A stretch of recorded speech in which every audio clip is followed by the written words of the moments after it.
Thank you all for coming this afternoon and giving us the opportunity to share more information with you. We appreciate your cooperation in helping us get this information out to the public.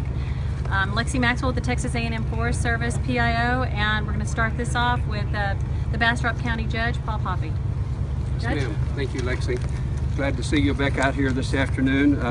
It's been a day of changes as we anticipated, and because of those changes and the expectation that we're going to be at this for a while, a few minutes ago I signed a declaration of disaster for Bastrop County for this event, and this will state that we're in a state of disaster for a period that is unknown, that we want people to be particularly aware of the situation, of the surroundings.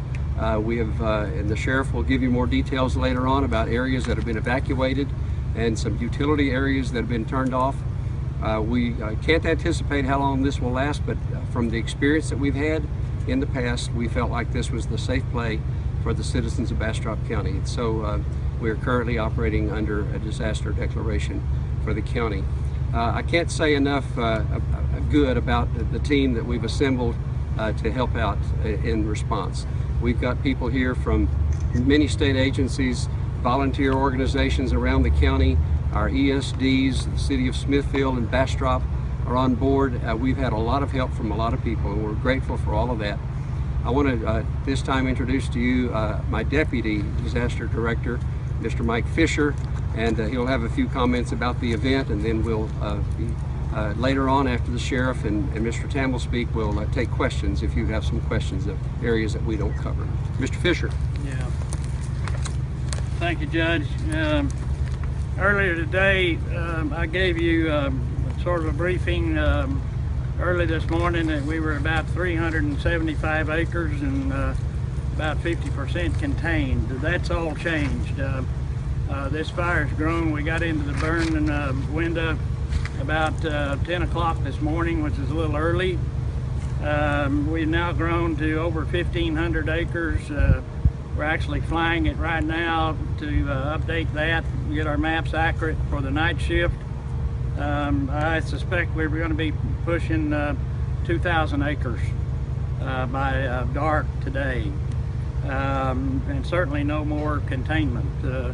This thing has really been rough. The temperatures today, I don't know if we set record high, but it's been pretty hot on these firefighters and law enforcement people out there. And the winds were not quite as bad today, but the relative humidity down in the teens.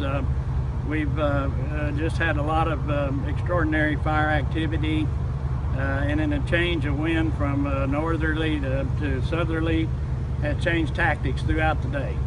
So we haven't gained the kind of ground that I wanted to through the day.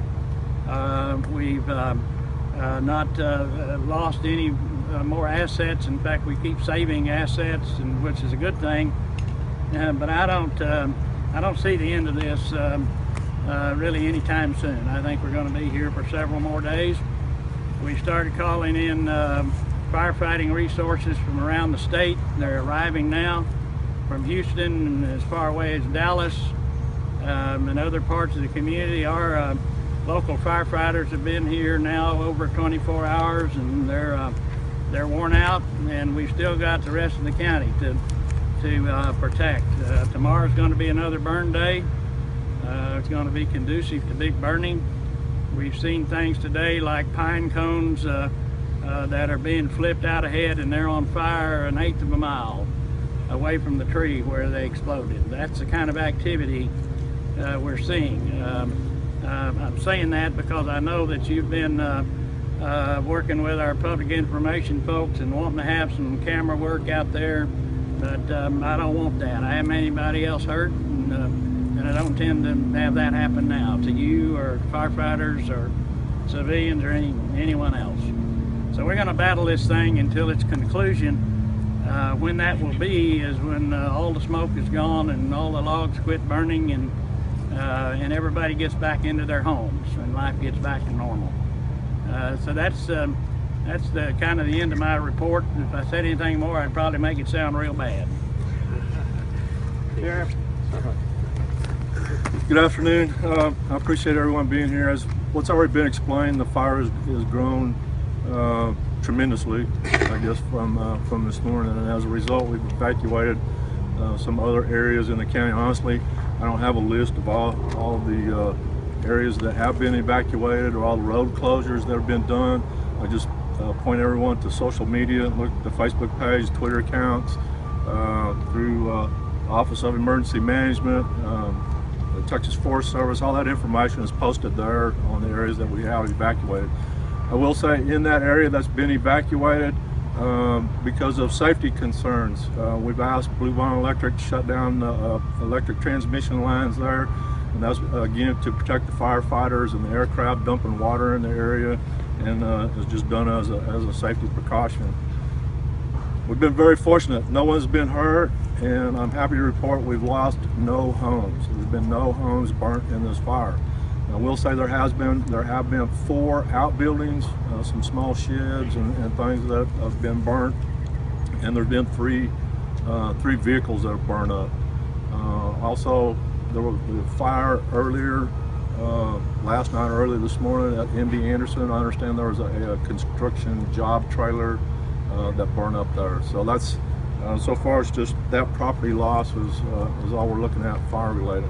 Obviously, from a law enforcement standpoint, we're there to support the firefighters. We're there to go in and evacuate the areas and then try and make sure that those areas remain secure, not only to protect the firefighters, but to protect those persons' property who've left the area. So we're working with our partners, Texas Department of Public Safety, Parks and Wildlife, LCRA Rangers, everybody you can think of is pitching in to help out to make sure that those areas, once people leave their homes, that we're making them as secure as possible until such time as we can allow people to safely return.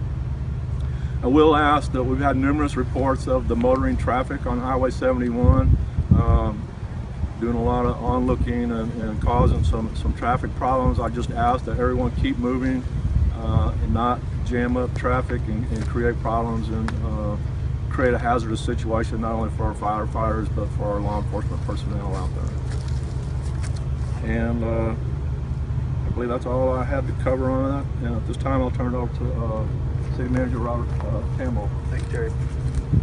Good afternoon, folks. I'll give you a brief update from the city perspective. I will echo Judge Poppy's comments. The interlocal agency support has been outstanding. Job well done, folks. We've got a little ways to go. The community outreach from the citizens has been phenomenal. They're donating food, preparing meals. The local grocery stores are helping out, so we're very proud of the citizens for stepping up to volunteer. Regarding evacuees, the Smithville Recreation Center is open for evacuees and will remain open through the duration of this event.